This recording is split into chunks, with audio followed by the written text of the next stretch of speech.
बुझाता नहीं बाबा हमर दुखवा हो, बाटे नहीं जिंदगी में सुखवा हो। बुझाता नहीं बाबा हमर दुखवा हो, बाटे नहीं जिंदगी में सुखवा हो। बेदा दर्शन केहू से बताई, तनी भेद नजरिया बाबा हम सोनावा के चिलम चढ़ाई। तनी भेद नजरिया बोले हम सोनावा के चिलम चढ़ाई।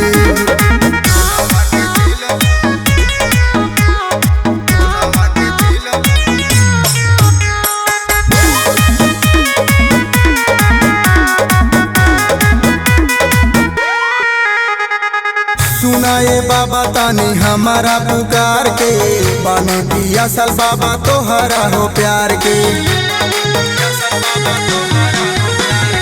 सुनाए बाबा तानी हमारा पुकार के, बानी पिया सल बाबा तोहरा हो प्यार के।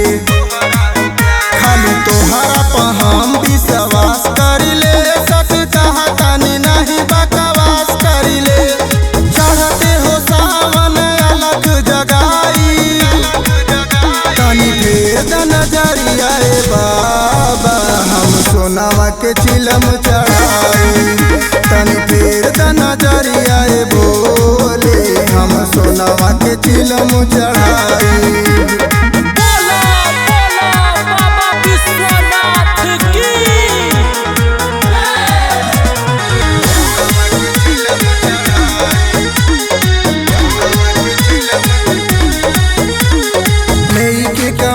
बाबा आइले द्वार हो, करेला पूजा तो हर दिली दिलदार हो।